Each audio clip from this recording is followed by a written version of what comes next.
Hello, dear students. I am back with another lecture number 13 of first chapter, class 12 physics. Today we will be discussing numericals. This is second part of numericals. Before this, we did some numericals. So let us start.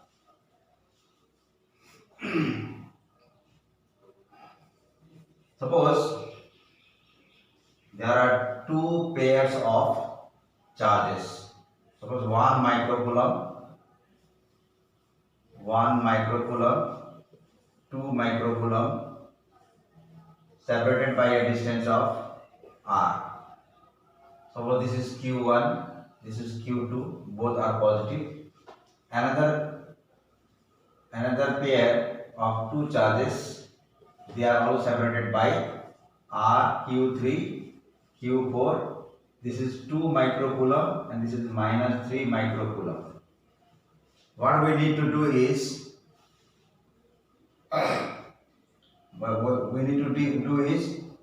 find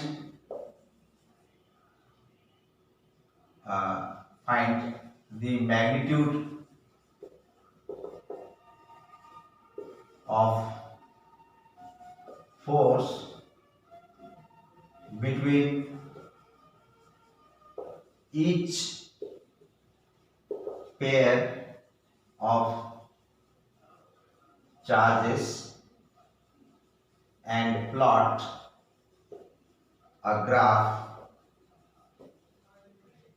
of force versus 1 by r square and interpret the graph. Okay, interpret the graph. तो बोल क्या रहा है, दो charge दिया हुआ है 1 microcoulomb 2 microcoulomb और दो चार्ज दिया है 2 माइक्रोकूलम 3 माइनस 3 माइक्रोकूलम. तो इसमें जो फोर्स लग रहा है ना, इलेक्ट्रोस्टैटिक फोर्स, एक रिपल्सिव फोर्स लगेगा दोनों में, both are positive repulsive force, उसको बोल देते हैं एफ एफ, या बोल देते हैं सिचुएशन ए तो बोल देते हैं एफ ए. इसको बोल देंगे सिचुएशन बी, तो यहाँ पर कौन सा फोर्स लगेगा, अट्रैक्टिव, तो ये फोर्स हो गया एफ बी, हो गया, दोनों सेम फोर्स है. अब हमें करना क्या है, ग्राफ प्लॉट करना है. ग्राफ प्लॉट करना है. यहाँ पे जो फोर्स आ रहा है और यहाँ पे जो फोर्स आ रहा है उसको F versus 1 by r square के हिसाब से ग्राफ जो है प्लॉट करना है. We have to plot the graph. So let us find out in case A, FA is how much? FA magnitude K Q1 Q2 upon R square. तो value कितना आ रहा है, K Q1 का क्या है 1 इंटू Q2 का 2 है, okay, R square. तो ये बन गया हमारा 2K by r square, 2K by r square. 1 microcoulomb 2 microcoulomb 1 2 जा 2. So microcoulomb no need to change because we don't have to find out the answer in magnitude. We just have to understand which force is greater, what is happening out there. Okay. In case B, what we can do is force B. तो बताओ इसमें कौन सा force लग रहा है, attractive force लग रहा है. कितना लग रहा है, K Q3 Q4 upon r square. अब इसको मल्टीप्लाई कर दो, K into 2 into 3, we don't take minus sign, only 3 r square, that is 6K upon r square, 6K upon r square. K की वैल्यू क्या होती है 9 इंटू 10 पावर 9, तो यहाँ पुट करने की जरूरत नहीं है. अब देखते हैं यहाँ पर ग्राफ बना देते हैं, इधर कर देते हैं ग्राफ. ये रहा, इधर हमने क्या कर दिया 1 बाई आर स्क्वायर, इधर हमने क्या कर दिया फोर्स. अब यहाँ पर दो फोर्स है, एक एफ ए है और एक एफ बी है. एफ ए का 2k/r² और एफ बी का 6k/r²। तो देखना इसका मैग्नीट्यूड ज्यादा है ना, यहाँ लिख सकते हैं हम लोग एफ ए मैग्नीट्यूड नहीं, F B magnitude is greater than F A magnitude. Okay, तो जिसका मैग्नीट्यूड ज्यादा है उसका स्लोप ज्यादा हो जाएगा, है ना। तो ऐसे आ गया, ये एफ बी आ गया, एफ बी है ना, एफ बी का मैग्नीट्यूड ये हो गया। अच्छा, और एक ग्राफ ले लेते हैं, और एक दूसरा का आ जाएगा ये वाला, है ना, एफ ए का मैग्नीट्यूड। तो स्लोप ऑफ दिस ऐसे भी कर सकते हैं, या फिर एंगल पे दिखा सकते हैं, ये छोटा सा एंगल है, ये बड़ा एंगल है। तो slope of F B is more than slope of F A, that means magnitude of F B is greater than magnitude of F A. तो हमारा ग्राफ प्लॉट करना हो गया। लेकिन यहाँ पे थोड़ा सा कंफ्यूजन क्रिएट हो सकता है किसी किसी को। 1/r² है ना, force is inversely proportional to r², inversely proportional to r²। तो लीनियर ग्राफ कैसे हो गया? यहाँ देखो बच्चों, फोर्स प्रोपोर्शनल टू 1/r² है ना। अगर इसको हम सिंगल क्वांटिटी ले लें, सिंगल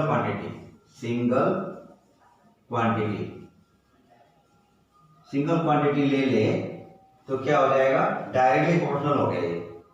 तो डायरेक्टली प्रोपोर्शनल का ग्राफ लीनियर होता है। अगर हमें ऐसा करना पड़े F proportional to r, proportional to 1/r², sorry, मतलब 1/r², जहाँ पे अगर हम सिर्फ आर लेते हैं और यहाँ पे फोर्स लेते हैं, तो ये कंटिन्यूअसली डिक्रीज होगा force. With the increase of R F will continuously decrease. लेकिन हमें ये नहीं पूछा गया है, हमें पूछा गया है कि एफ वर्सेस 1/r² को प्लॉट करना है। तो 1/r² को मैंने पूरा एक क्वांटिटी मान के इधर ले लिया, अब उसको लीनियर ग्राफ प्लॉट कर दिया। तो एफ बी ये कैसे हुआ? क्योंकि मैग्नीट्यूड इसका ज्यादा है। एफ ए ये कैसे हुआ? क्योंकि इसका मैग्नीट्यूड कम है। समझ में आ गया होगा? Okay, so note it down, I will write the next question. Okay okay,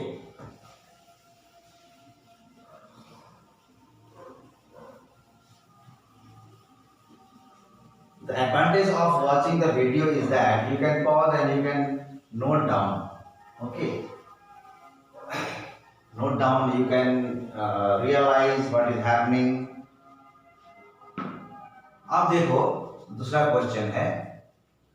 suppose यहाँ पे एक इलेक्ट्रॉन है, 0.02 मिलीमीटर की दूरी पर और एक इलेक्ट्रॉन है, सॉरी इलेक्ट्रॉन नहीं है बेटा, अल्फा है, अल्फा पार्टिकल है, 2 अल्फा पार्टिकल। अच्छा, तो सीधा क्वेश्चन है ये फोर्स F, ये फोर्स भी F, रिपल्सिव फोर्स। बोला है find the force between 2 alpha particles. Simple question, एक छोटा सा सवाल लिया मैंने, 1 मार्क्स का हो सकता है ना, बहुत ही आसान है। तो सॉल्यूशन हम क्या करेंगे? F इक्वल्स टू के क्यू, है ना, Q1 इंटू Q2। इसको अगर हम Q1 मान लेते हैं, इसको हम Q2 मान लेते हैं, है ना, अल्फा पार्टिकल। ओके, तो बाई ये हो गया 0.02 मिलीमीटर का स्क्वायर। तो मिलीमीटर, अच्छा इसको थोड़ा सा चेंज कर देते हैं,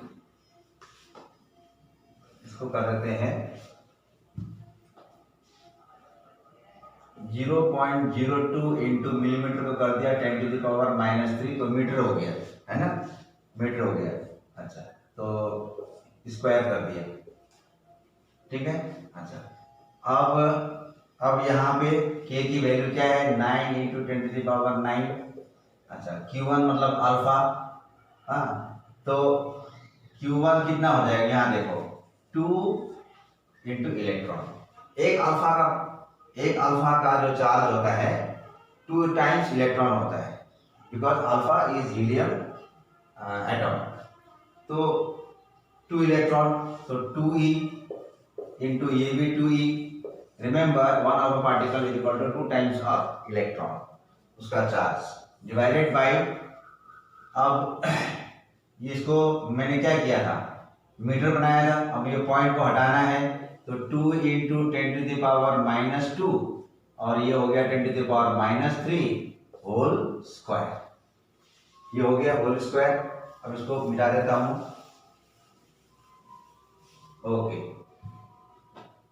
अब देखो अगर Q1 भी उतना ही होगा, ये सेम बोथ अल्फा पार्टिकल्स, तो यहाँ पे मल्टीप्लाई करना शुरू कर दो, 2 to the 4 9 the 36 into 10 to the power 9 और ये e स्क्वायर हो गया और ये हो गया 2 स्क्वायर का 4 इंटू ये हो गया -5 होल स्क्वायर -10, ये हो गया -5, है ना। मिलीमीटर को मीटर बनाया 10 टू द पावर -3। उसके बाद फिर point remove 10 to the power -2। अच्छा चलो -10 हो गया। अच्छा अब 36, अच्छा इसको काट देते हैं, इसको काट देते हैं, 4 1 जा 4 9 जा, ओके। तो 9 into 10 to the power 9 into e का क्या होता है 1.6 into 10 to the power -19 whole square, ये आ गया। अब यहाँ बचा हुआ 10 टू द पावर -10, कैलकुलेट कर लेते हैं। 9 into 10 to the power 9 into 2.56, 16 square is 256, 2.56 into 10 to the power -38 divided by 10 to the power -10, 10 to the power -10। अच्छा अब कैलकुलेट करो, 9 6 जा 54, 9 5 जा 45, 50, 9 2 जा 18 and 5 23, 2304 इंटू, अच्छा पॉइंट यहाँ पे लगेगा, ये -38 और +9 कितना हुआ 29, तो 10 टू द पावर -29 और ये नीचे का ऊपर चला गया +10 पावर में, तो हो गया हमारा 23.04 इंटू 10 टू द पावर -19। अब इसको थोड़ा सा पॉइंट को चेंज कर देते हैं, 2.304 तो ऑलमोस्ट 3 हो जाएगा, 3 इंटू 10 टू द पावर, इस नंबर को मैंने क्या किया छोटा किया, तो पावर को बड़ा करना पड़ेगा, यानी कि 10 टू द पावर -18, ये हो गया न्यूटन, ये हो गया फोर्स बिटवीन 2 अल्फा पार्टिकल्स। ठीक है, ये रहा आंसर। तो सिंपल सा सवाल था, 2 अल्फा पार्टिकल के बीच में फोर्स निकालना था। एक अल्फा पार्टिकल का वैल्यू 2e होता है, तो 2e बैठा दो, k का वैल्यू बैठा दो, डिस्टेंस का वैल्यू बैठा दो। ध्यान रहे अगर मिलीमीटर है सेंटीमीटर है तो मीटर में कन्वर्ट करना जरूरी हो जाता है, क्योंकि ये जो चार्ज है वो कूलम में आ रहा है। 1.6 × 10⁻19 is in terms of coulomb, तभी अगर कूलम में करेंगे तभी न्यूटन आएगा, ये भी ध्यान देना होता है। So this is the answer, है ना। और final answer is this, okay, done it. Now let's move to the next question. Next question भी फोर्स के बारे में है। फोर्स के बारे में पहले हम लोग कूलम्स लॉ में कुछ न्यूमेरिकल्स हम लोगों ने किया था, तो बच्चों आप लोगों को भी उसी तरह का न्यूमेरिकल्स बहुत ज़्यादा करना पड़ेगा ताकि एकदम परफेक्ट हो जाओगे। नेक्स्ट क्वेश्चन आ रहा है, मान लो एक कोऑर्डिनेट एक्सिस है, इधर x एक्सिस इधर y एक्सिस, ये ओरिजिन है, यहाँ पे इस ओरिजिन पे -q चार्ज रखा हुआ है यहाँ पे। अच्छा, इसके 1 मीटर की दूरी में यहाँ पर और एक चार्ज रखा हुआ है +q, इसका √2 मीटर की दूरी में, √2 मीटर की दूरी में यहाँ पर और एक चार्ज रखा हुआ है +2q। अब हमें बताना है कि ये -q के ऊपर दोनों के वजह से कितना नेट फोर्स लग रहा है, how much net force is being acted upon -q which is placed at the origin due to this and this। तो सिंपल है, इसकी वजह से कौन सा फोर्स लगेगा, इसकी वजह से कौन सा फोर्स लगेगा, उसको अगर दो डायरेक्शन का फोर्स आ जाता है तो we have to do vector addition. Okay, तो लेट मी डू, आप भी करो करो करो, you just try। okay, now let us do here because we will do another question over here। so suppose this charge is 1, this charge is 2, so we will write F1। इसके वजह से इसमें कैसा फोर्स लगेगा, attractive, तो ये रहा F1 हो गया, ये F1 हो गया। अच्छा, F1 कितना निकालेंगे, K इंटू Q दोनों ही Q है, बाई डिस्टेंस कितना है 1 स्क्वायर, ये तो बहुत आसान हो गया, KQ²। ओके, अब F2 देख लो, इसके वजह से इसमें कैसा फोर्स लगेगा, attractive. Okay, in this direction, तो ये हो गया हमारा F2 हो गया। अच्छा, F2 निकाल लेते हैं, F2 equals to K into क्या है 2Q into Q, no need to take minus, divided by कितना आ गया √2 का स्क्वायर, तो बन गया कितना, ये बन गया 2 से 2 कैंसल, तो KQ², ये भी उतना ही आ गया। Both the forces are equal. अब देखो, अगर बोथ द फोर्सेस इक्वल है, एक फोर्स इधर है, एक फोर्स इधर है, हाँ, ये दोनों फोर्स इक्वल है, इसको हम क्या बोल सकते हैं, F बोल सकते हैं। तो इधर भी F, इधर भी F, understood. This force is KQ², this force is also KQ², both are equal, they are at right angle because it is the coordinate axis। okay, so we should find out the resultant। Result कहाँ से आएगा, एकदम बीच से आएगा ऐसे, तो ये हो गया FR, या तो आप बोल दो Fnet, क्योंकि और कोई सिस्टम तो नहीं है। Fnet, ये एंगल कितने में था 90, तो ये हो गया 45 डिग्री। तो हमें क्या लिखना पड़ेगा कि नेट फोर्स कैसे निकालें, Fnet निकालना है √/F² प्लस 2FF cos कितना डिग्री 90 डिग्री हो गया। ऐसा भी कर सकते हैं, और राइट एंगल ट्रायंगल का पाइथागोरस का थ्योरम भी कर सकते हैं, क्योंकि अगर यहाँ से ऐसे ड्रॉ करें तो ये राइट एंगल बन रहा है और ये F इधर शिफ्ट हो रहा है ना, ये F इधर शिफ्ट हो रहा है, तो अब ये भी F है, ये भी F है, तो हाइपोटेन्यूज कितना हो गया, perpendicular square plus base square का under root.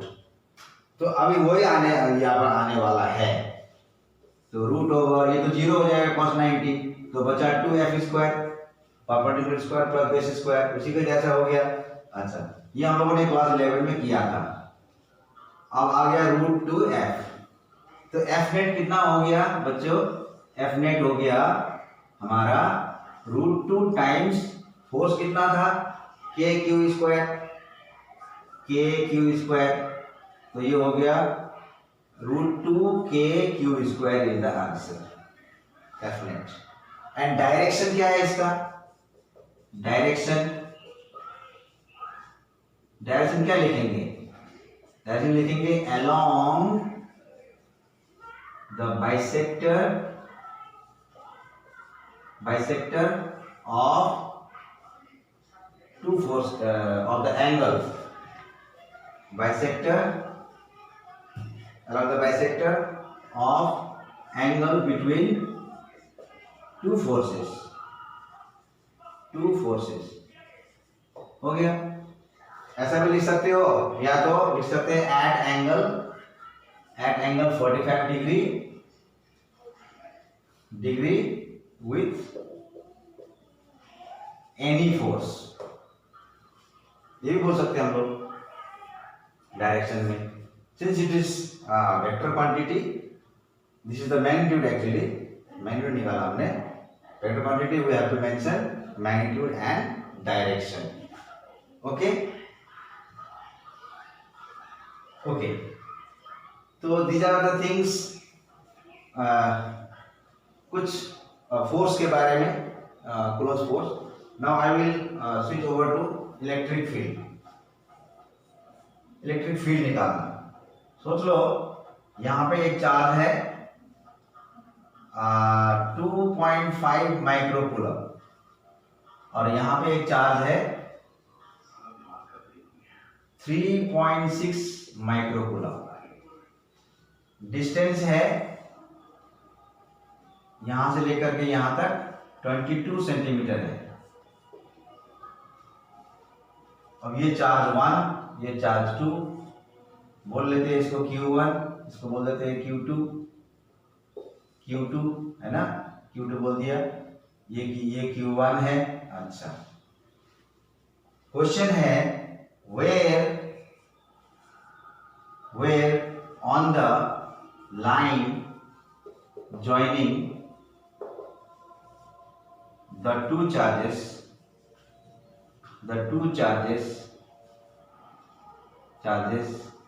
the electric field is 0, means null point find करना है। ये तो चार्ज का जो 2 चार्ज का सिस्टम है उसमें नल पॉइंट फाइंड करना है। नल पॉइंट कहाँ हो सकता है, देखते हैं ये किस तरह का फोर्स अप्लाई कर रहा है। This is positive charge, this is also positive, they will repel each other. अच्छा, तो सोच लेते हैं वो जो नल पॉइंट है वो या तो यहाँ कहीं पर हो सकता है, इसके बियॉन्ड इधर हो सकता है, या तो इधर हो सकता है। तो जगह बना लेते हैं, थोड़ा सा जगह बना लेते हैं, है ना, जगह बना लिया। तो सोच लेते हैं पहले, सबसे पहले यहाँ सोच लेते हैं। पता नहीं अभी नल पॉइंट कहाँ पे है, देखना पड़ेगा। अगर यहाँ पे एक नल पॉइंट हमने मान लिया, ठीक है, मान लिया, तो इस जगह पर कैसा फोर्स लगेगा, इसकी वजह से इस पॉइंट में फील्ड, इस पॉइंट पे इस चार्ज के वजह से फील्ड क्या होगा, अवे फ्रॉम द चार्ज, यानी कि इधर आ गया। इसका क्या नाम देंगे, E1, और इसकी वजह से इस पॉइंट में इलेक्ट्रिक फील्ड इधर अवे फ्रॉम द चार्ज, इधर आ गया, ये E2 हो गया। लग रहा है यहाँ पे पॉसिबिलिटी है, because both the forces are in opposite direction. It may be, लेकिन यहाँ भी ट्राई करके देखना पड़ेगा। यहाँ पे इसकी वजह से रिपल्सिव फोर्स उधर, फोर्स नहीं, सॉरी बार बार फोर्स बोल रहा, इलेक्ट्रिक फील्ड इस पॉइंट पे इस चार्ज की वजह से फील्ड का डायरेक्शन दैट साइड उधर होगा, यानी कि ये, इसकी वजह से ये Q2, ये E2 हो गया। अब इसकी वजह से वहां पे इलेक्ट्रिक फील्ड क्या होगा, अवे फ्रॉम द चार्ज, ये भी उधर ही हो गया E1। तो यहाँ पे कोई पॉसिबिलिटी नहीं है। मैं थोड़ा इसको मिटा देता हूं, यहाँ पे कोई पॉसिबिलिटी नहीं है, बीच में पॉसिबिलिटी है जैसा लग रहा है बीच में। अच्छा, अब उधर देखते हैं, इधर देखते हैं। मान लो यहाँ पर कहीं पर एक पॉइंट हमने सपोज कर लिया, तो इस जगह पर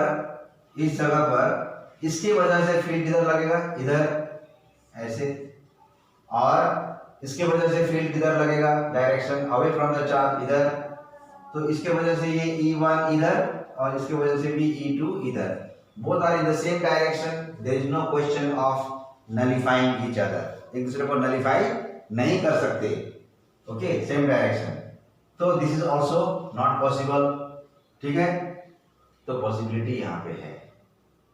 अच्छा, अब यहाँ पे कॉन्सेप्ट क्या उभर के आ रहा है, कॉन्सेप्ट क्या उभर के आ रहा है कि इफ, यहाँ लिख देते हैं, if point number 1, if two similar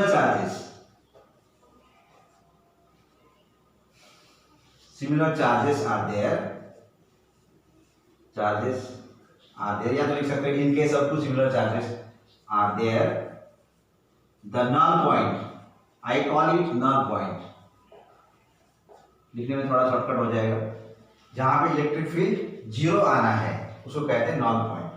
The null point lies somewhere in between the two charges and, तो वो नहीं लिखते, छोड़ो, चार्जेस और लाइन पे तो होगा ही, because electric field act along the line joining the charges, along the line, line पे थोड़ा ऊपर नहीं होगा, ये लाइन है थोड़ा, यहाँ पे इलेक्ट्रिक फील्ड नहीं होगा, ऐसे नहीं आएगा, ऐसे नहीं जाएगा, है ना, ऐसे नहीं आएगा, अलोंग द लाइन होगा इलेक्ट्रिक फील्ड, या तो रिपल्सिव या तो attractive, but along the line, तो वो पॉइंट भी लाइन में होना चाहिए, सपोज यहाँ पे है, तो if two similar charges are there, comma, the null point lies somewhere in between the two charges, okay, then whole system will be in equilibrium. Actually equilibrium का क्वेश्चन है, कोई कहीं भी नहीं हिलेगा, हाँ ठीक है ना, अपने जगह पर रहेगा, क्योंकि दोनों इलेक्ट्रिक फील्ड सेम आ रहा है. तो ये था concept.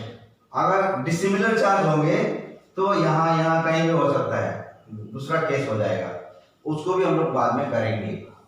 Okay, let us find out. इसकी दूरी हम मान लेते हैं x, यहां से लेकर के यहां x, ये x, तो ये क्या हो जाएगा, यहां से यहां तक, यहां से लेकर यहां तक क्या हो जाएगा, 22 माइनस x, यहां से लेकर के यहां तक x है ना, अच्छा, और यहां से लेकर के इधर तो नहीं, यहाँ तक 22 माइनस x है ना, 22 माइनस x यहाँ तक. This distance is x, total was 22, and this will be 22 minus x. अब देखो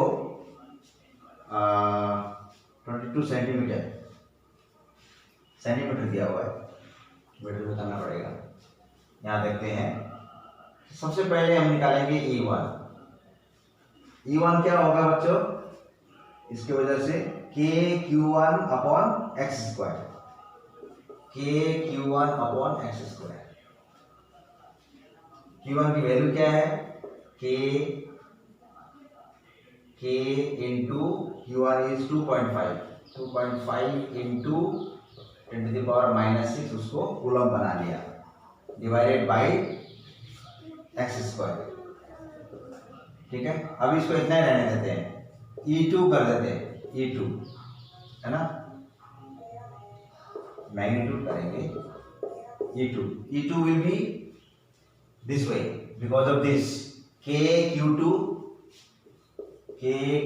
upon 22 minus x whole square equals to, k को k रहने देते हैं, और ये है 3.6 into 3.6 into there is microcoulomb, it will be 10 to the power minus 6 divided by कितना हो जाएगा, यही हो जाएगा 22 माइनस x होल स्क्वायर. ये हो गया. एट द null point,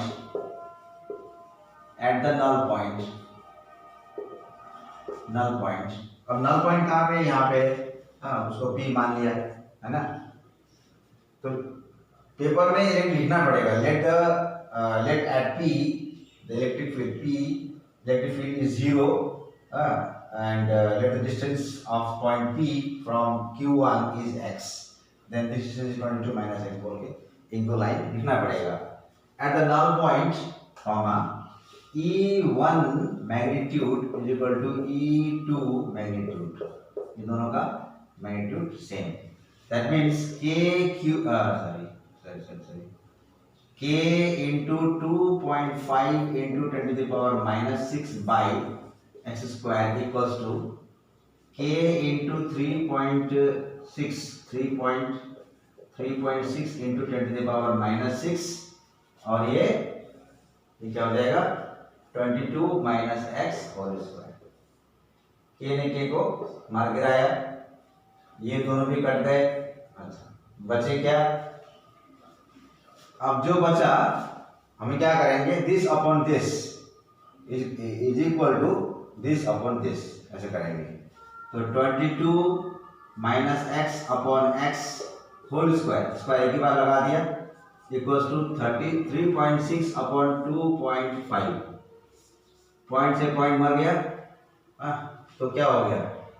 तो इस इधर करते हैं 22 minus x by x, 36/25 square root, it will be plus minus 6/5। अब इसको सॉल्व कर लो, आराम से आंसर आ जाएगा। But there will be two cases, plus and minus, and minus we have to reject. कहाँ करें? यहाँ कर देता हूँ, ठीक है, डायग्राम ठीक से देख लो, यहाँ कर देता हूँ, इसका कोई काम नहीं है। ओके, याद रखना कहाँ से हम कहाँ जा रहे हैं, ठीक है, यहाँ से यहाँ जा रहे हैं। अच्छा, let us take two cases. First positive, 6x equals to 22 5 to 110 minus 5x, है ना। अब ये हो गया 11x is equal to 110, x equals to 110 upon 11, ये हो गया 10। ये नंबर कटने वाला नंबर था और स्क्वायर रूट होने वाला नंबर था, तो थोड़ा आसान हुआ। कभी कभी स्क्वायर रूट नहीं होने वाला नंबर भी होता है, लेकिन फिर भी प्रोसेस तो वही है, क्रॉस मल्टीप्लाई करना है, दो आंसर निकालना है, ऐसे करना है ना। कॉन्सेप्ट ये है, कॉन्सेप्ट ये नहीं है, कॉन्सेप्ट ये है, ये इलेक्ट्रिक फील्ड कितना आया, ये इलेक्ट्रिक फील्ड कितना आया, दोनों को पुट किया, उसके बाद सॉल्व करना शुरू कर दिया। जब हम सॉल्व करेंगे इसको तो कभी भी नहीं सोचेंगे कि हम लोग क्लास 12 में हैं। ये प्रीवियस नॉलेज को यूज करना होता है, how to solve the equation, that's it. तो ये हो गया 10 सेंटीमीटर। यहां मैंने सेंटीमीटर को मीटर में चेंज नहीं किया, क्योंकि यहाँ पे सेंटीमीटर था, यहाँ भी सेंटीमीटर, सेंटीमीटर कट गया, कोई मतलब नहीं है उसका। अच्छा, और माइक्रो कूलम को मैंने डायरेक्ट यहाँ कर दिया, इसको मल्टीप्लाई भी नहीं किया, मल्टीप्लाई करने की कोई जरूरत भी नहीं है, क्योंकि दोनों को इक्वेट करना है, इक्वेट करने के बाद दोनों कटने वाले हैं, तो ये टाइम सेविंग चीज होता है। ओके, तो अब यहाँ पर और एक माइनस वाला ले लेते हैं, ये देख लिया होगा शायद, ये वाला माइनस वाला, और एक ऑप्शन हम स्लैश करके भी कर सकते हैं, माइनस वाला ले लो, minus 6x equals to 110 minus 5x।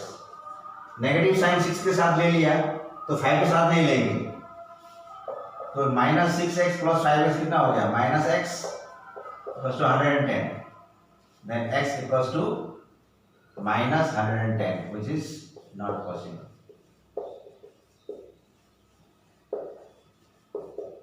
So x is equal to 10 centimeter, है ना, from Q1 से देखना डायग्राम में, Q1 से 10 सेंटीमीटर की दूरी में वो नल पॉइंट है, and within Q1 and within the two charges, दो चार्ज के बाहर नहीं है, दो चार्ज के बीच में कहीं पर है, not at the mid point, बीच में कहीं पर है। अच्छा, so this is the pattern. Okay, write down, I will come with next question.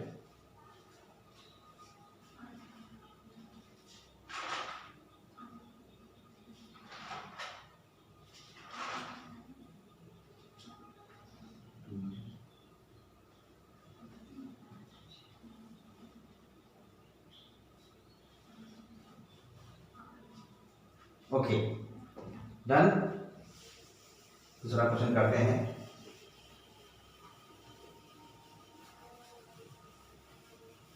तो और एक क्वेश्चन मेरे पास है, मान लो यहाँ पे एक चार्ज Q, यहाँ 2 मीटर में, यहाँ पर और एक चार्ज Q, दोनों का वैल्यू Q है, इसमें लगने वाला फोर्स F1 मान लो, इधर F2 मान लो, है ना, ये हाँ ये F2 है, ये 2 है, और ये 1 है चार्ज, तो F2 इधर, इसकी वजह से ये, और F1 उधर। वो इलेक्ट्रिक फील्ड का था, ये भी ये फोर्स का है, कोई बात नहीं, electric field force almost same होता है। हाँ, लेकिन क्या होता है कि फोर्स के फॉर्मूले में दोनों Q आ जाता है, Q1 Q2, इलेक्ट्रिक फील्ड में एक ही Q आता है ना। और इलेक्ट्रिक फील्ड किसी दूसरे पॉइंट में लगता है, और ये फोर्स जो है एक चार्ज दूसरे चार्ज पे लगाता है, और वो चार्ज उसके ऊपर लगाता है। अच्छा, तो कंडीशन है कि if F1 is equal to F2 equals to 10 to the power minus 3 GF, 10 to the power minus 3 GF, find Q का वैल्यू निकालना है। तो सीधी सी बात है, F is equal to K, है ना, K Q into Q upon 2 का square, बहुत ही आसान है, 9 into 10 to the power 9 into Q square हो गया, K का वैल्यू हो गया, ये 4 हो गया। अच्छा, F कितना है, 10 to the power minus 3 GF, G की वैल्यू दिया हुआ है 10 मीटर पर सेकेंड स्क्वायर, ये G की वैल्यू है। तो ये हो गया 9 into 10 to the power 9 into Q square divided by 4। इसको GF को हम करेंगे, this is, remember this is gravitational unit, we have to convert into SI unit. तो what we will write, tell मी।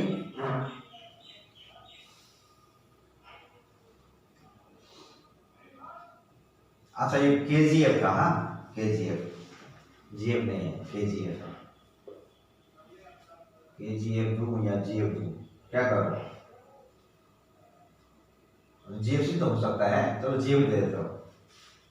अपने क्वेश्चन कोई फिक्स नहीं है, GF भी हो सकता है, KG भी हो सकता है।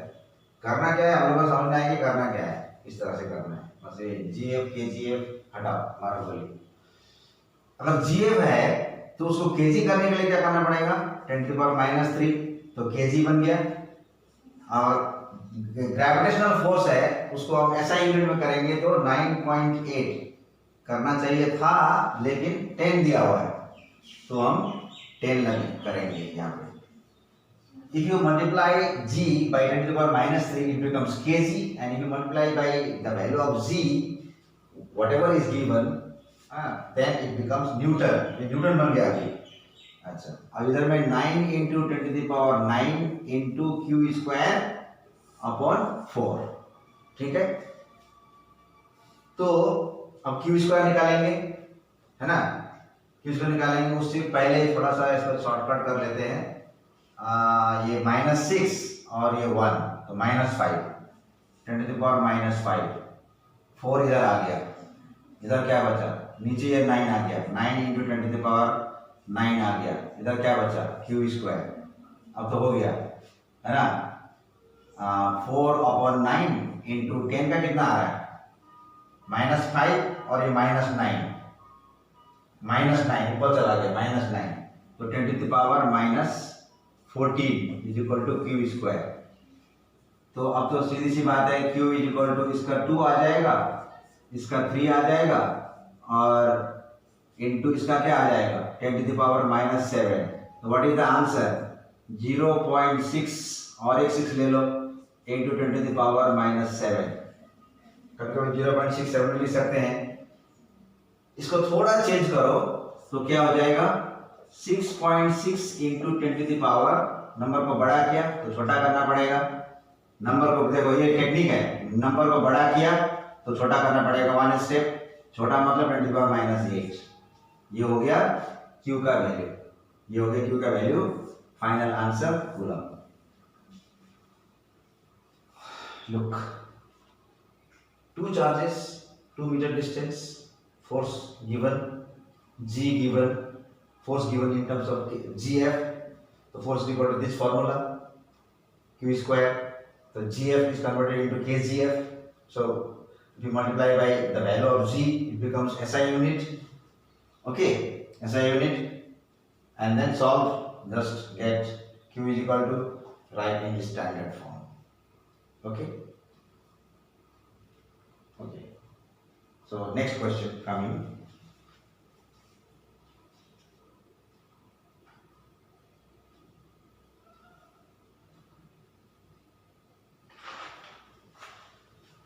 नेक्स्ट क्वेश्चन आ रहा है,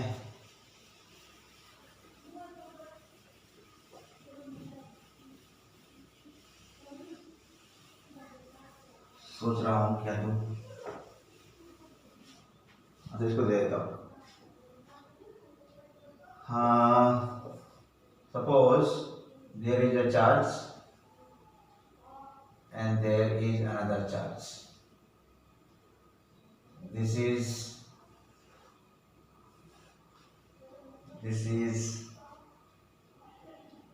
कितना कूलम है,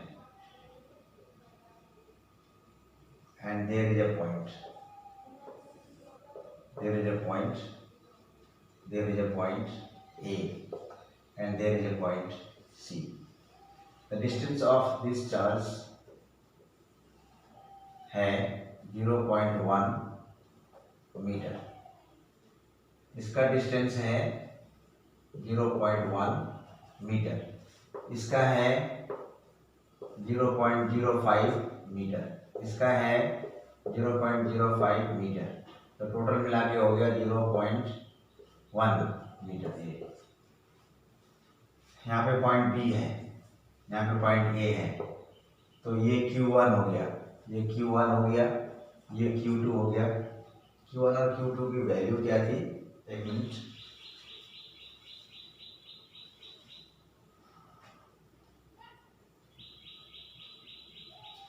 हाँ, ये नेगेटिव चार्ज है और ये पॉजिटिव चार्ज है.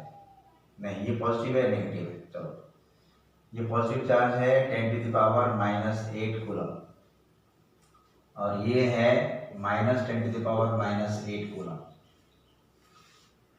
इसकी दूरी भी उतना ही है, 0.05 पे पॉइंट बी है.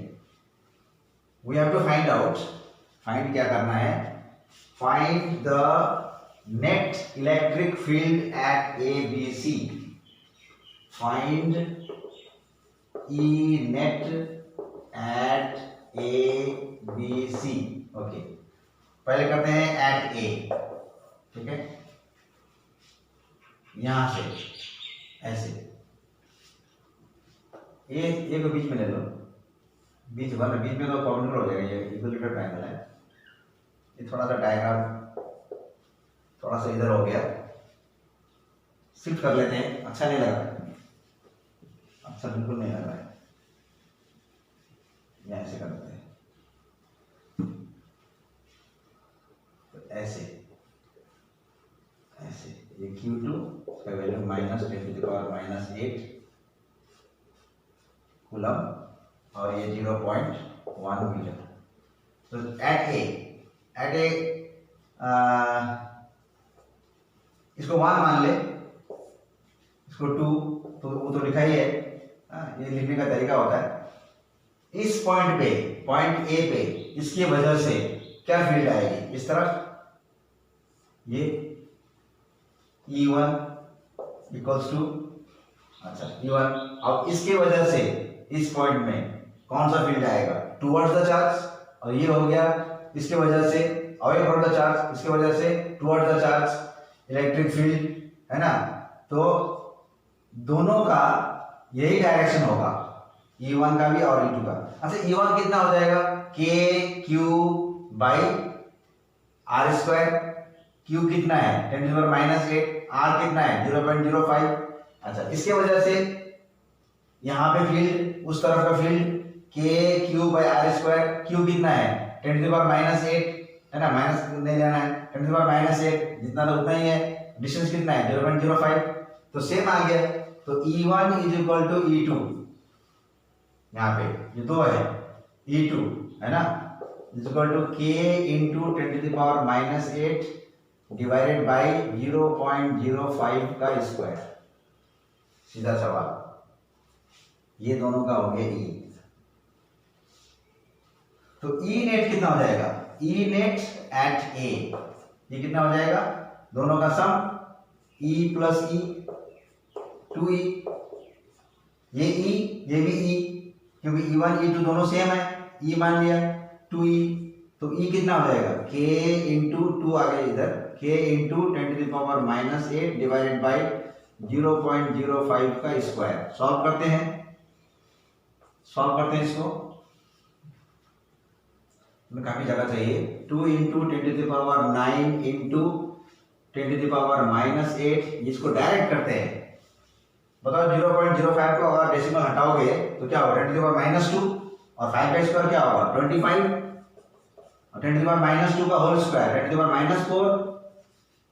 ओके, अभी यहाँ पे 10⁻1 बचा 2/25 है ना, 2/25 इंटू कितना बचा, यहाँ 1 बचा, ये ऊपर चला गया 5 हो गया 10⁵। थोड़ा प्रैक्टिस करने से हो जाएगा, समझ में आ जाएगा कौन ऊपर कौन नीचे। अच्छा, अब इसको काटने के लिए मैं क्या करूं, एक ट्रिक करता हूं, इससे 100 मांग लेता हूं। मांग लिया, 10⁻3 बच गया, इसे काटा 4, तो हो गया 8 इंटू 10⁻3 न्यूटन पर कूलम इज द यूनिट। आ गया, ए पे आ गया। अब हम करना है क्या, इसका बी, इधर कर देता हूं, ई एट बी ना, बी पे, बी में लगने वाला क्या है देखो, यहां पे इसके वजह से अवे फ्रॉम द चार्ज, ये रहा E1 1 की वजह से लगा, इसके वजह से यहां पे कौन सा लगेगा, इधर टुवर्ड्स द चार्ज, यहां कर देते हैं ये E2।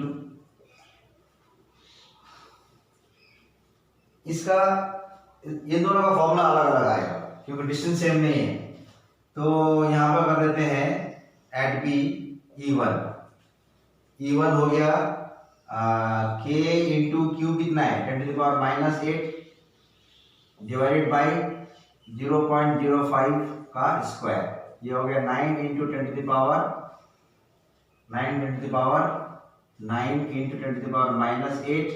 बाई 25, ये वाला चीज, हाँ 25 इंटू 10⁻4, ये ऑलरेडी मीटर में था। नाउ व्हाट कम्स 1 5 वही है ना, 9/25, लेकिन 9 आएगा यहाँ पे, तो यहाँ बचा 9/25 इंटू यहाँ 1 बचा, ऊपर गया 10⁻5, 100 मांग लिया है ना, 100 मांग लिया, 10⁻3 इधर बचा। मैंने क्या बोला, दोबारा बोलता हूँ, 9/25, ये 1 और ये -4 ऊपर गया, 1 और प्लस 4 5 हो गया, 5 में से 100 इधर ले लिया, 3 बचा, क्लियर। अब ये काटेंगे 25 4 जा, तो 36 इंटू 10⁻3, इसको ऐसे रहने देते हैं, न्यूटन पर कूलम। इसका भी आ गया, E1 का आ गया, अब E2 बचा हुआ है। तो इसका जो कंटिन्यूएशन है यहाँ पे है, ऊपर से करता हूँ,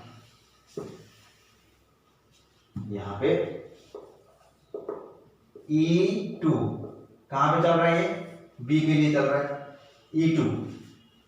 E2 ये वाला फोर्स, ये वाला electric field due to this, तो K इंटू 10⁻8 चार्ज इतना ही है, डिवाइडेड बाई R कितना है, यहाँ से लेकर के यहाँ तक कितना देखो 0.05 और 0.15 समझ में आया, यहाँ से यहाँ तक 0.05 और ये कितना है 0.1, तो 0.15 हो गया इसका स्क्वायर, ठीक है E2। अच्छा, अब ये को करते बराबर 9 into 10⁻9 into 10⁻8 by 15 square is what, 15 square is 225, यहाँ पे 10⁻2 आ गया था, होल स्क्वायर 10⁻4, तो अब बचा हमारा 9/225, वही कहानी दोबारा, हाँ 1 बचा इधर, ये ऊपर चला गया 10⁻5, कितना मान लेंगे, अच्छा 9 से काटे, पहले 9 से काटने से कितना हो जाएगा, ये यहाँ तो 10⁻5 है। अच्छा, मैं बहुत तेज बोल रहा हूँ ना, सॉरी, ये आसान कैलकुलेशन है ना।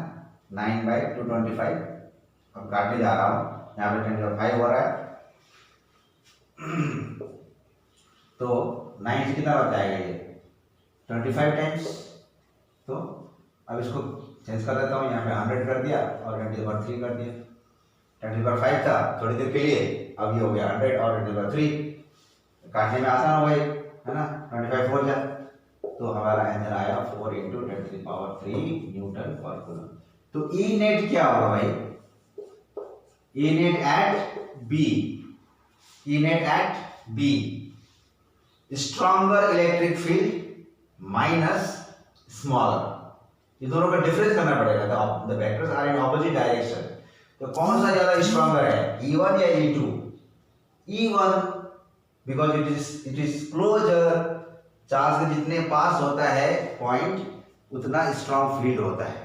चार्ज के दूर चले जाओगे तो वहां पे फील्ड कम होगा। ओके, ये तो हम लोगों ने इलेक्ट्रिक फील्ड का प्रॉपर्टीज में पढ़ा था ना, इनवर्सली प्रोपोर्शनल। अच्छा, तो this is greater, this is smaller, so we should write E1 minus E2। E1 कितना आ रहा है, E1 आ रहा है E1 36 into 10⁻³ minus E2 4 into 10⁻³। अब ये माइनस करना आसान हो गया, तब आसान होगा जब पावर सेम रहेगा। 36 - 4 32 into 10⁻³ न्यूटन पर कूलम। अब इसको जितना भी डिजाइन कर लो, कुछ कर लो, कुछ होने वाला है नहीं, है ना। लेकिन साइंटिस्ट लोग क्या सजेस्ट करते हैं, राइट इन स्टैंडर्ड फॉर्म, लिख देते हैं 3.2 इंटू, नंबर को छोटा किया, इधर बड़ा करो 4 न्यूटन पर कूलम। बी, अब सी बाकी है बच्चों, घबराना नहीं है, करेंगे धीरे धीरे, समझना भी तो है। और बहुत ही फास्ट करेंगे तो समझ में नहीं आएगा, फायदा क्या होगा। इसको मिटा देते हैं, लिख लिया होगा शायद, अगर नहीं लिखा तो पॉज करके लिख लो। अच्छा, एट सी पे इसकी वजह से फील्ड क्या होगी, सी पॉइंट पे अवे फ्रॉम द चार्ज, नाम क्या होगा इसका, नाम क्या होगा E1। सी पे इसकी वजह से फील्ड किधर होगी, टुवर्ड्स द चार्ज, इधर नाम क्या होगा E2। अब हमारे पास कैसा डायग्राम बन गया, ऐसे ऐसे, ये एंगल कितना है 60, पूछो क्यों, इट इज इक्विलैटरल ट्रायंगल 0.1 0.1 और ये 0.1, equilateral triangle each angle is 60, then this is 60, तो ये कितना होगा, ये भी 60, तो बाहर कितना होगा 120। आया समझ में, जरूर आया होगा, ये 60 डिग्री तो उधर बाहर का 120, तो angle is 120, this is E1। अच्छा, E1 का वैल्यू क्या होगा, हम यहाँ पर कर रहे हैं, E1 निकाल लेते, ठीक है, E1 एट सी लिखा KQ/R², K और Q हो गया 10⁻⁻8 बाई R कितना है 0.1 का स्क्वायर, तो ये हो गया 9 × 10⁻⁹ बाई, इसका हो गया पॉइंट को हटा देने से 10⁻⁻1 और होल स्क्वायर करेंगे 10⁻⁻2, ये हो गया। अच्छा, अब थोड़ा सा कर लेते हैं, कितना आ रहा है, कितना आ रहा है 9 इंटू, ये हो गया 1 ऊपर चला गया +2, 1 + 2 3 10⁻3, ये आ गया E1। E2 कितना आ रहा है, E2 भी उतना ही आएगा, देखो डिस्टेंस वही है, चार्ज वही है ना, E2 भी उतना ही आएगा, क्या आएगा 9 × 10⁻3। लेकिन ये इसका डायरेक्शन क्या है, डायरेक्शन है ये ए है, ये बी है, ये सी है, तो इसको इसका नाम क्या दे दूं मैं? इसको इसको दे देते हैं Q1C, along Q1C ये डायरेक्शन में इसका E1 का, और E2 का भी वही होगा, इतना न्यूटन पर कूलम along, इसका डायरेक्शन क्या होगा E2 का? इधर CQ2 along CQ2 ऐसे दिखा दिया, along भी लिख दिया, डायरेक्शन ये इधर, ये इधर, ये इधर, इधर, और दोनों का वैल्यू सेम है, तो दोनों को हम क्या मान लें? E, दोनों को E मान लिया, तो यहाँ पर E कर दिया, ये भी E। अब इसका जो रिजल्टेंट नेट, E नेट कितना आ जाएगा? बीच से चला जाएगा ये E नेट C के लिए, E नेट एट C, ये डिग्री कितना है? 60, ये भी 60 डिग्री है। यहाँ पे हम दो तरीके से कर सकते हैं, पैरेलल लॉ लगा के, जो फॉर्मूला है √a² + b² + 2ab cos theta, या तो कंपोनेंट निकाल के बताओ, ये वेक्टर है उसके साथ एंगल 60 है, तो इसका हॉरिजॉन्टल कंपोनेंट क्या होगा? e cos 60। अच्छा, ये भी और एक वेक्टर है e वाला, e एंगल कितना है? 60, इसका हॉरिजॉन्टल कंपोनेंट यही हो जाएगा, है ना, ये e cos 60, दोनों e cos 60 हो गया, तो नेट क्या आ गया? 2e cos 60 प्लस कर दिया, e net at C 2e cos 60। Okay, ये तो हम लोग इस तरह से कर रहे हैं पेपर में, लेकिन स्टेटमेंट वगैरह कुछ लिखना पड़ता है, एक दो line. Yeah, both the fields are equal. They are supposed related to be E, and the angle between them is 120 degree, and the horizontal component of each field is E cos theta. So total net field will be 2E cos theta because they are in the same direction. Okay, 2 into E कितना आया हुआ है? E आया हुआ है 9 into 10 to the power 3. तो कितना हो गया? कितना हो गया? ये हो गया हमारा, ये हो गया 2 9 18, है ना, 18 into 10 to the power 3 Newton पर कूलम। डायरेक्शन क्या है? along the bisector, along the bisector of angle between two fields हो गया, दो फील्ड के बीच का direction. So this is the question. लिख लो, आते हैं।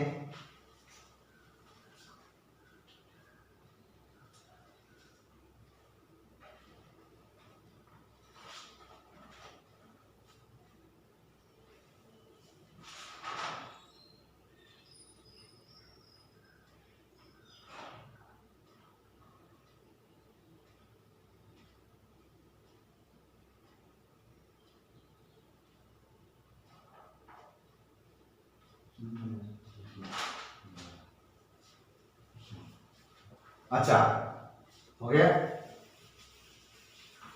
अब मैं एक क्वेश्चन डायग्राम ड्रॉ करके हिंट देके छोड़ दूंगा। You have to do. एक ये स्क्वायर है, ठीक है, यहाँ पे 2 माइक्रोकूलम, यहाँ पे -5 माइक्रोकूलम, यहाँ पे -2 माइक्रोकूलम, और यहाँ पे 5 microcoulomb. A, B, C, D, Q1, Q2, Q3 और ये Q4। Side A। सेंटर पे एक पॉइंट है, geometrical centre. What centre? Geometrical centre. What centre? Geometrical centre O। Find net field at O। Shortcut में लिख दिया, find net field at O। अगर नहीं दिख रहा है तो फाइंड नेट फील्ड एट ओ। कोई सिर्फ समझने से मतलब है ना। ओके, ओ पे नेट फील्ड निकालना है। क्या करें, देखो चार्ज डिस्ट्रीब्यूशन को देख लो, all sides are equal, -5 +5 cancel. इसकी वजह से यहाँ पे फील्ड इधर, इसकी वजह से यहाँ पे फील्ड इधर, है ना। अच्छा,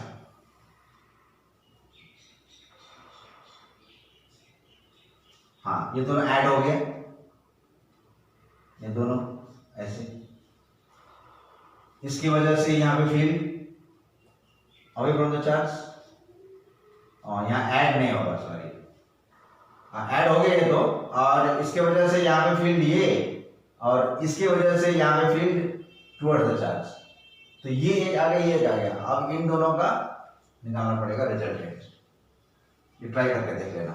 यहाँ पर एंगल कितना होगा 45, यहाँ पे कितना होगा 45, तो यहाँ पर कितना हो जाएगा 90 हो जाएगा। ये the bisectors of square, sorry the diagonals of square bisect each other at right angle.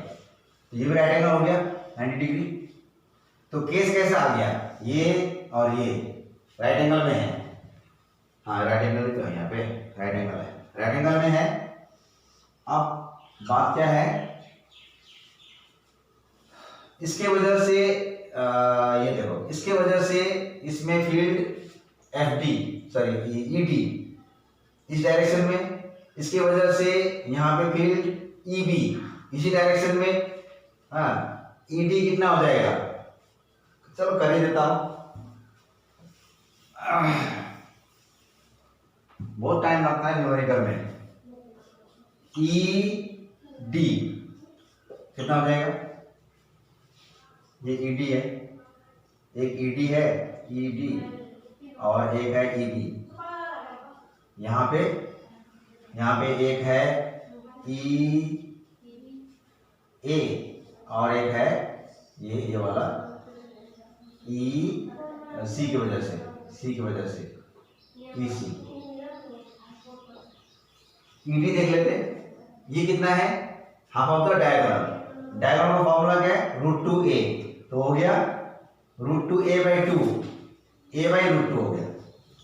देखो इधर डायगोनल होता है √2a, तो half of the diagonal d/2 का हाफ कितना हो जाएगा √2a/2, यानी कि a/√2। ये डायगोनल है, डायगोनल बाइसेक्ट करता है। डायगोनल का फॉर्मूला √2 इंटू साइड, तो /2 आधा है, ये /2 करने से ये आंसर आया, ठीक है, a/√2। अब चार्ज कौन सा है, 5 माइक्रोकूलम, डिस्टेंस क्या है a/√2। अगर ये a/√2 है तो ये भी a/√2 होगा। यहाँ भी चार्ज 5 माइक्रोकूलम है, तो charge are same, distance are same, then they are equal. ED equals to EB equals to K into 5 into 10⁻⁻6 divided by √2a, a/√2 का होल स्क्वायर कितना आ गया 9 इंटू 10⁻9 इंटू 5 इंटू 10⁻6 बाई, और ये √2 का 2 square करने से ऊपर चला गया, और ये a स्क्वायर हो गया।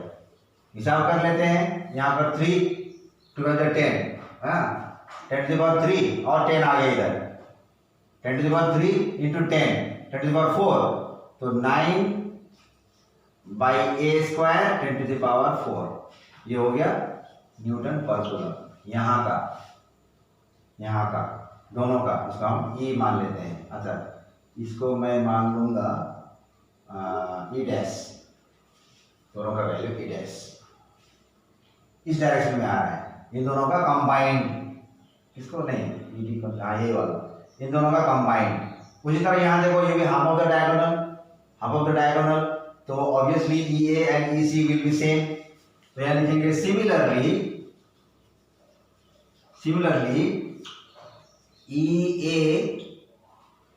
EA इक्वल्स टू EC, कितना आएगा EA का 2 है ना, 5 की जगह पर 2 करना है, दैट्स इट।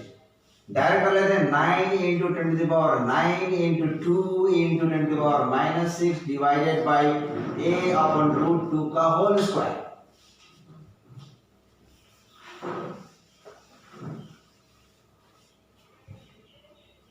गाड़ी तेज दौड़ने लग गई है, ठीक है। ये 5 माइक्रोकूलम की वजह से ये लिखा था, बाकी कोई फर्क नहीं है, हाफ डायगोनल ही है, सिर्फ 5 की जगह पर 2 आ जाएगा। तो आंसर क्या आ गया, 2 ऊपर चला गया, 2 टू 4, 4 9 36 इंटू ये हो गया plus 10 to the power 3, 10 to the power 3 और नीचे a स्क्वायर e a। इसको हमने क्या मान लिया था, E1 का क्या क्या करें इसको, नहीं इसको करते हैं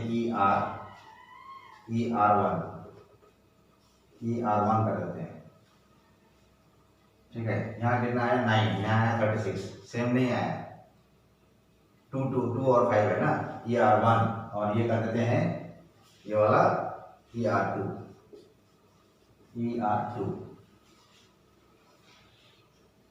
दोनों को ऐड करना पड़ेगा क्या, हाँ ऐड करना पड़ेगा। ER2 अभी आया नहीं है, ठीक है, ER2 नहीं आया, ER1 नहीं आया, ऐड करेंगे इसको। तो ER1 इक्वल टू 2 क्या 2 ED कर दो या ED कर दो, एक ही बात है, डायरेक्ट कर दो ये 2 इंटू, ये दोनों ऐड करेंगे, यहाँ पे ऐड करेंगे, इसको ऐड कर देंगे, 2 से मल्टीप्लाई कर देंगे, दोनों का तो सेम है। 2 into 9 into 10 to the power 4 divided by a square, यानी कि हो गया 18 10 to the power 4 10 to the power 4 by a square.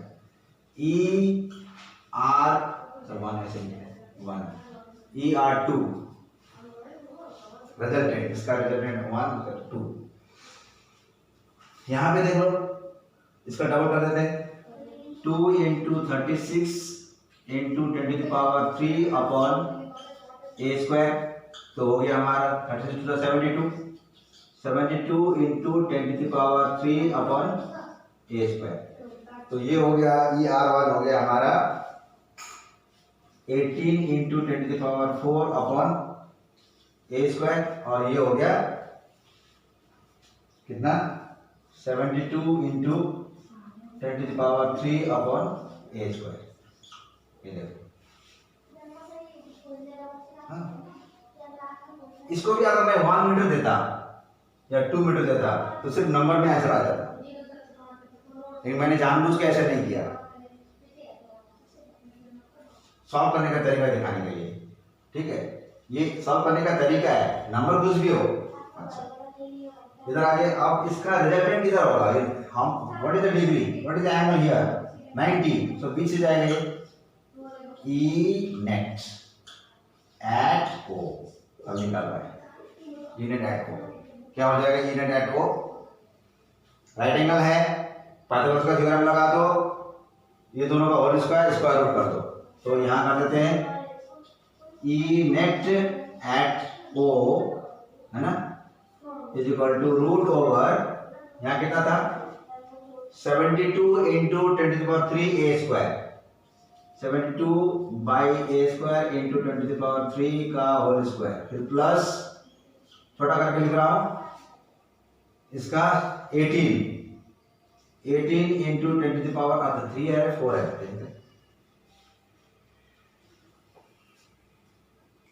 नहीं 3 आ रहा है यहाँ पे 9 10 टू द पावर 6, इसमें क्या किया 9 माइनस 6 3, और ये 9 माइनस 3 हो गया, और यहाँ पे क्या होगा 9 3 बचा, और ये भी 3 होगा, सॉरी यार, यहाँ पे 3 होगा, यहाँ पे 3 होगा 3, ठीक है 3, तो ये जो कहाँ था, हाँ ये 4 किया था मैंने, ये 3 हो जाएगा, आई एम वेरी सॉरी, हाँ ये भी 3 हो जाएगा। तो अभी 18 वाला कहाँ था, ये 4 नहीं होगा 3 होगा, अब देखो अब मजा आएगा 10 to the power 3 upon a square whole square यहाँ पे, हाँ ये होल स्क्वायर है, समझ लेना, स्क्वायर इसका स्क्वायर इसका भी स्क्वायर और रूट होगा, ठीक। अच्छा, अब अंदर से क्या कॉमन आ रहा है, 10³ by a स्क्वायर कॉमन आ रहा है, और क्या कॉमन आ रहा है अंदर से, 18 4 72, 18 कॉमन आ रहा है, बचा कितना, 18 4 बचा, प्लस पूरा ही तो आ गया 1 अंडर रूट, अब 4 + 1 5 18 जा 90 का 0 यहाँ ले लो, 9 बच गया, तो 90 हुआ, तो 90 का जो 0 है उसको यहाँ दे दिया, तो 10⁴ हो गया, बचा कितना 9/a², और ये बच गया 10⁴, समझ में आया, 4 + 1 5, 85 या 90 का 0 यहाँ दिया तो 10⁴ हो गया, और वो 9 यहाँ है, a² यहाँ पे है, आंसर हो गया यहाँ पे 3/a² × 10⁻², स्क्वायर रूट करने से। ये फाइनल आंसर है न्यूटन पर कूलम, काइंडली नोट कर लेना, ठीक है।